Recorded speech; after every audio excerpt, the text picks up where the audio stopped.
Il n'y a pas de petites affaires. Même en matière de circulation routière, la justice doit tout faire pour confondre les coupables, les blanchir ou les innocenter.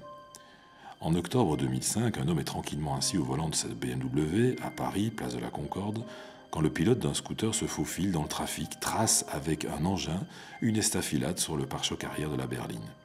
Non seulement il ne s'arrête pas, mais il adresse à l'automobiliste, selon ce dernier, un geste offensant, un doigt d'honneur pour faire simple. Le propriétaire de la voiture a le temps de relever le numéro de plaque des deux roues. Il confie le pare-choc à un carrossier qui efface la rayure moyennant une facture de 273 €, toutes taxes comprises. L'automobiliste porte plainte et réclame, outre le remboursement des 273 €, quelques 4 000 € de dommages et intérêts. L'identification du scooteriste ne pose aucune difficulté à la police via le service des cartes grises, mais il se trouve que sa machine lui a été volée. Or, afin d'établir si l'égratignure à 273 € est bien due au Piaggio 50 cm3, il faut impérativement le retrouver. Les enquêteurs s'y emploient et leurs efforts portent leurs fruits. Le scooter est découvert parmi d'autres objets dérobés en Seine-Saint-Denis. De coûteuses analyses des ADN relevées sur le cyclomoteur sont diligentées. Cela dure 3 ans. Une audience enfin a lieu opposant le conducteur de la BMW et le pilote du scooter. Celui-ci, un étudiant en droit, jeune homme mince et costume gris, est assisté par l'un des pénalistes les plus connus de Paris, Thierry Herzog. Avocat connu, il attaque fort.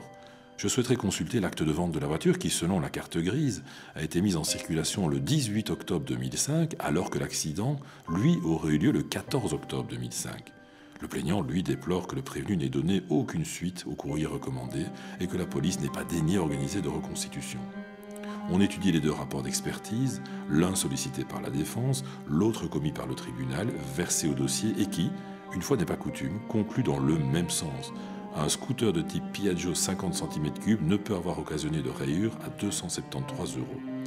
Deux avocats réclament tout de même pour la partie civile les 4 000 €. Le procureur, fort des expertises, requiert implicitement la relaxe. Maître Herzog dénonce une procédure abusive pour laquelle il exige en retour 4 000 €, somme qui, promet-il, sera versée par son client à des œuvres. Le jugement est mis en délibéré et 3 mois plus tard, en septembre 2008, le tribunal tranche. Le pilote du scooter, Jean Sarkozy, fils du président de la République, est relaxé.